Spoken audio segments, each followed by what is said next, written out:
Alright, we've talked about a lot of philosophy. I have probably at this point, over 110 plus videos, give or take, plus or minus. Uh, uh, and of course, we already talked about Rome and Maximinus in our other um, playlist. But now we're going to talk about philosophy, introductions, terminologies, and summations. And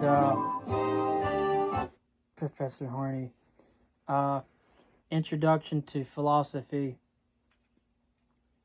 An introduction to philosophy course is often college students' first exposure to the field, which is not typically covered in high school. You may already be familiar with philosophical concepts through discussions about many different things, such as whether or not we have free will or everything's determined, or about the existence of supernatural deities, or maybe through interactions with people who ask deep, challenging questions about life. And of course, this section serves as an introduction to philosophy as an academic discipline, and it provides a foundation for your study. It encourages further exploration, thinking, reading, and writing in the philosophical tradition, helping you engage more deeply with the subject. Terminology, argument, for example, is a set of sentences where some of those sentences are called premises, provide support for another sentence called the conclusion. Coherence is a situation in which it is possible for a set of beliefs or statements to be true at the same time.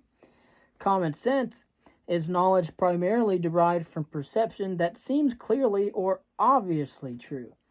Conceptual analysis is the process of taking apart and making sense of sentences or claims by examining their component parts.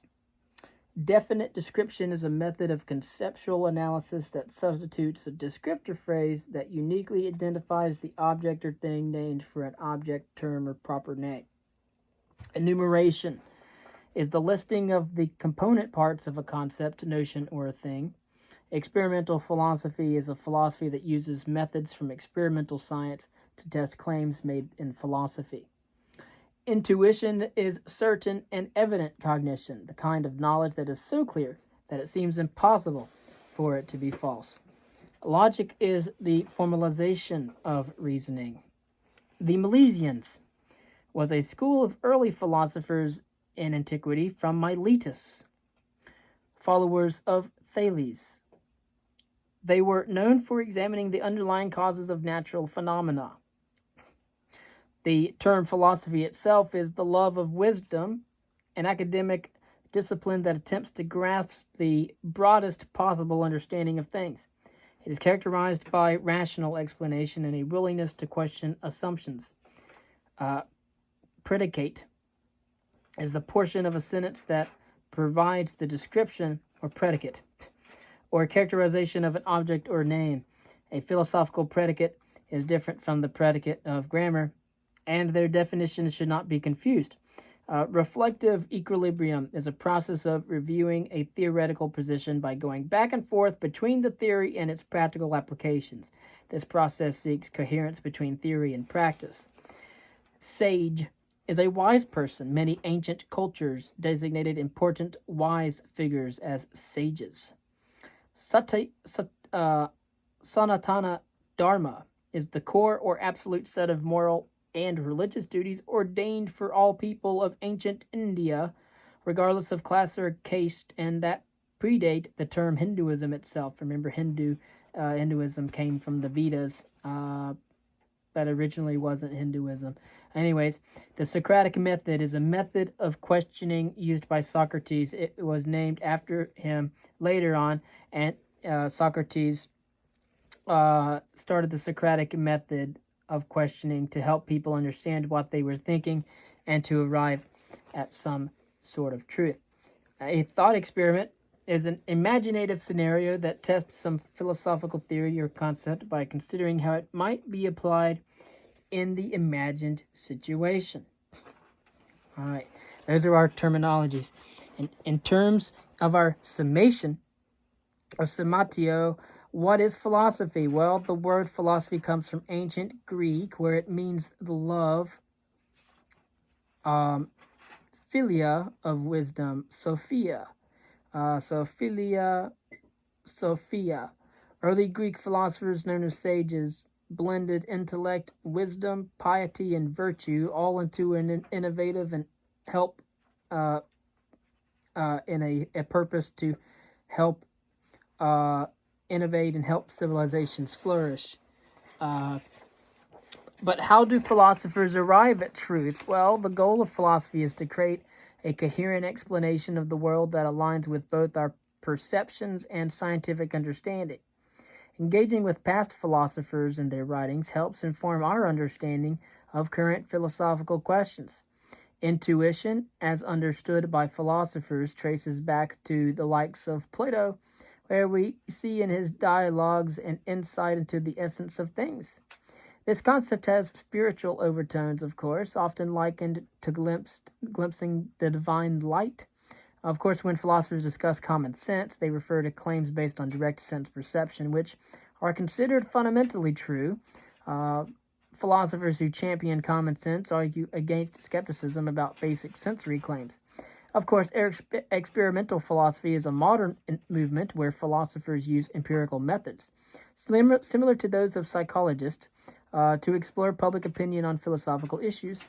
This helps verify whether philosophical ideas about common sense or intuition align with general thought.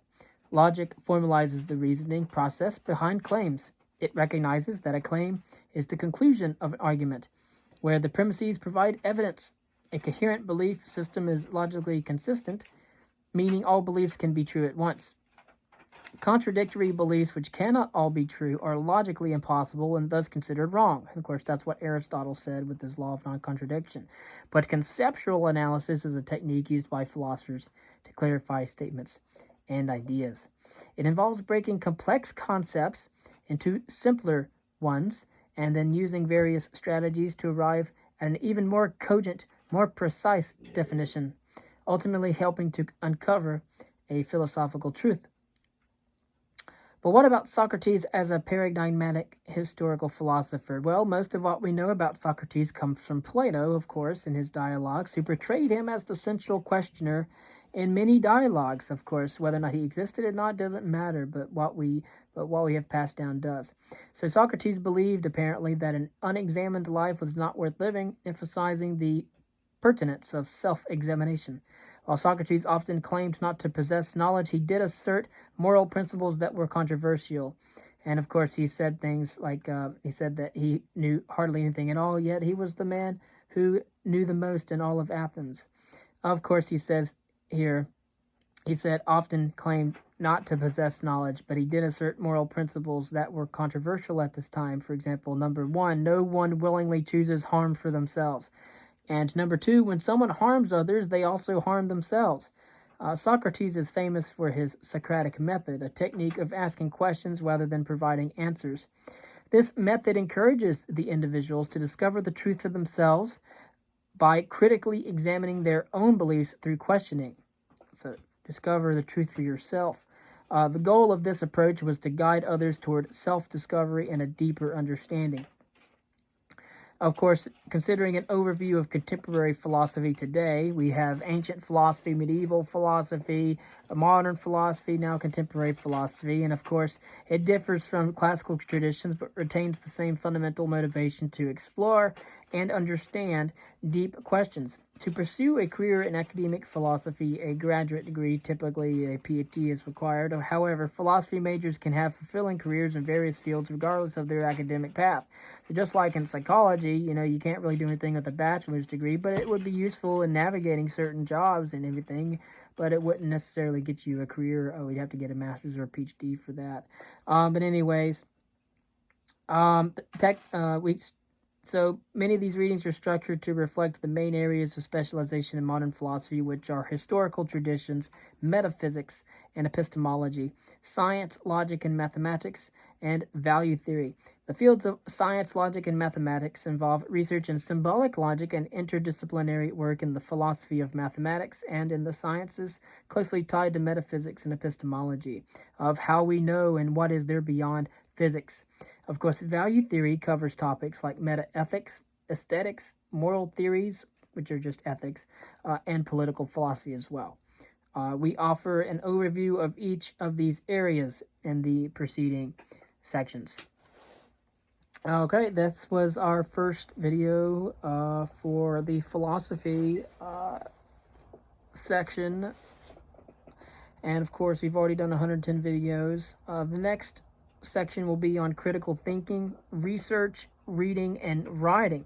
Very important there, as we were covering the birth of all of those in world history. Now, this philosophy section is going to cover, I believe it was about 12. Yeah, we're covering 12 sections. This is just section 1.